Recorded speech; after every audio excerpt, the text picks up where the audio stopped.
है guys, hello to everyone. आज हम जो टॉपिक पढ़ने वाले हैं that is the Coriolis force.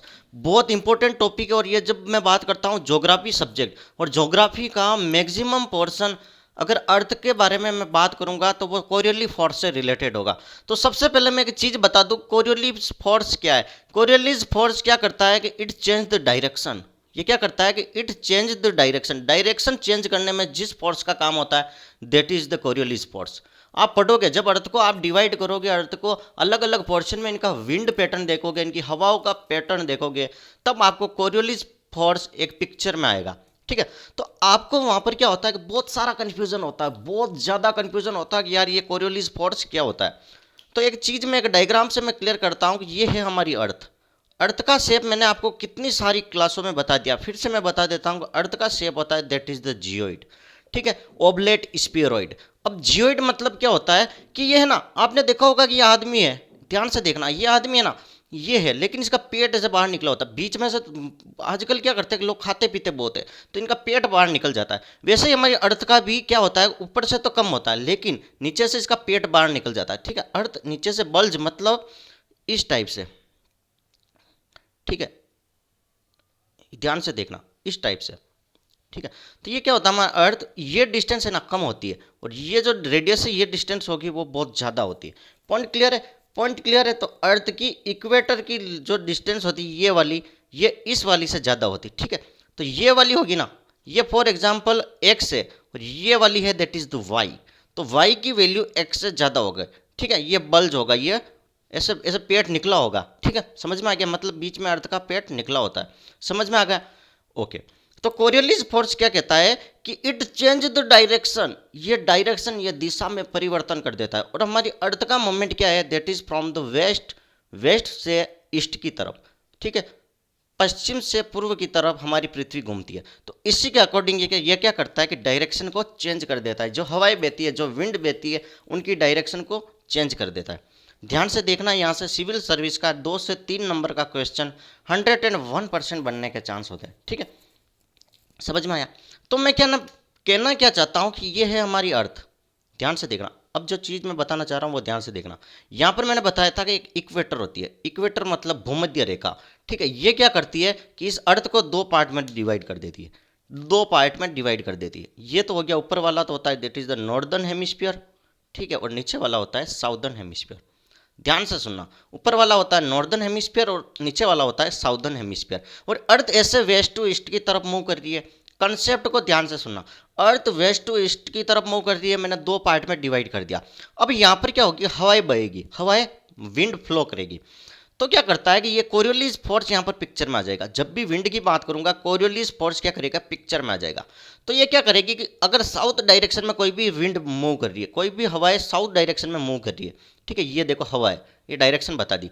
तो ये क्या करेगी कि जो साउथ में मूव करेगी उनको क्या करेगा, लेफ्ट में मूव कर देगा। साउथ में जितनी भी हवाएं विंड बहेगी उनकी डायरेक्शन लेफ्ट में कर देगा, और नॉर्थ में जितनी भी विंड बहेगी उनकी डायरेक्शन राइट में कर देगा। समझ में आ गया?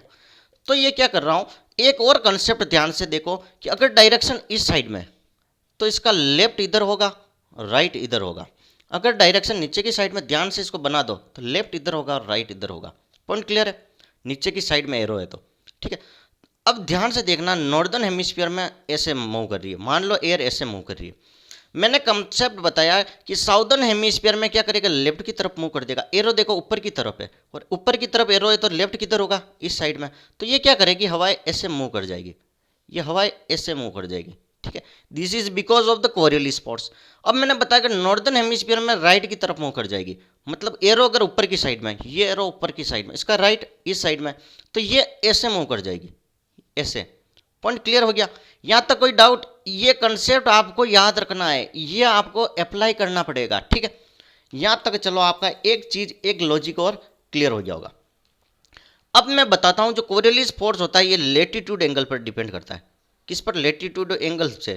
ठीक है, लेटीट्यूड लॉन्गिट्यूड में जो एंगल बनता ना, ये देखिए, ये है, यहाँ से ये एंगल 23.5 डिग्री, ये 63.5 डिग्री, तो इस एंगल पर डिपेंड करेगा। तो जितना एंगल ये बढ़ेगा उतना कोरियोलिस फोर्स इंक्रीज होगा। तो यहाँ पर तो देखो, यहाँ पर आप देखना कि ये 0 डिग्री का एंगल है, यहाँ पर कुछ ये देखो 23.5, 67.5, ऊपर यहाँ पे मैक्सिमम 90 डिग्री होगा, कहाँ पर? पोल पर। तो कोरियोलिस फोर्स की वैल्यू 0 डिग्री पर जीरो के बराबर होगी, लगभग नेग्लिजिबल होगा। लेकिन जब मैं ऊपर की तरफ मूव करता हूं तो एंगल बढ़ता है, और जब एंगल बढ़ेगा तो कोरियोलिस फोर्स बढ़ेगा। तो क्या यहां से पता चला कि पोल पर कोरियोलिस फोर्स की वैल्यू सबसे मैक्सिमम होगी, मतलब यहां पर विंड मोमेंट बहुत ज्यादा करेगा, ज्यादा विंड को घुमा देगा। समझ में आ गया। और यहां पर क्या होता है, कुछ नहीं होता, इसलिए नॉर्मली विंड ऐसे चली जाती है, वेस्ट टू ईस्ट, इसी के डायरेक्शन में मूव कर जाती है। यही कंसेप्ट आपको एक लेक्चर बता दिया है मैंने, पूरा विंड पैटर्न वहां पर क्लियर किया है। ठीक है, तो इतना कंफ्यूज नहीं रखना है कि सर ने हमें ये बताया या नहीं बताया, क्योंकि देखो मैंने बता चुका हूँ। ठीक है, तो विंड का आपको एक कंसेप्ट पता चल गया। तो ये डायरेक्टली प्रोपोर्शनल टू एंगल, ठीक है, ये एंगल के प्रोपोर्शनल होगी। और पोल पे क्या होगी, मैक्सिमम। इक्वेटर पे क्या होगी, मिनिमम कोरियोलिस फोर्स की वैल्यू। पॉइंट क्लियर है फर्स्ट वाला। ओके, सेकंड पॉइंट में कहता हूं ये सिर्फ डायरेक्शन चेंज करेगा। जो कोरियोलिस फोर्स होगा सिर्फ डायरेक्शन चेंज करेगा, चेंज द डायरेक्शन। ठीक है, समझ में आया। अभी मैंने यही तो बताया, इधर जा रहा या तो लेफ्ट में मूव कर देगा तो साउथ पोल, राइट में मूव कर दिया तो नॉर्थ हेमिस्फीयर। ठीक है, इतना क्लियर हो गया, नॉर्थ हेमिस्फीयर। सिर्फ ये डायरेक्शन चेंज करेगा, इधर जा रहा है तो या तो इधर मूव करेगा या इधर। इनकी जो वैल्यू है ना उसमें कोई चेंज नहीं करेगा, ना तो इसकी स्पीड में चेंज करेगा, स्पीड वगैरह में भी चेंज नहीं करेगा, या फिर इसकी वेलोसिटी, डिग्री ऑफ लेटीट्यूड, इनमें कुछ भी चेंज नहीं करेगा। ठीक है, ये प्रोपोर्शनल होता है एंगल, मतलब डिग्री ऑफ लेटीट्यूड बोलते हैं इसको, डिग्री ऑफ लेटीट्यूड। ठीक है, लेटीट्यूड डिग्री तो हो गई, ये क्या है, ये अपनी सारी लेटीट्यूड है। ऐसे लॉन्ग, ऐसे खड़ी चले तो लॉन्गिट्यूड। ठीक है, तो एंगल कैसे बनता है, इस लेटीट्यूड पे, इस लेटीट्यूड पे, इस लेटीट्यूड पे एंगल ऐसे ही बनता है। ठीक है, पॉइंट क्लियर है।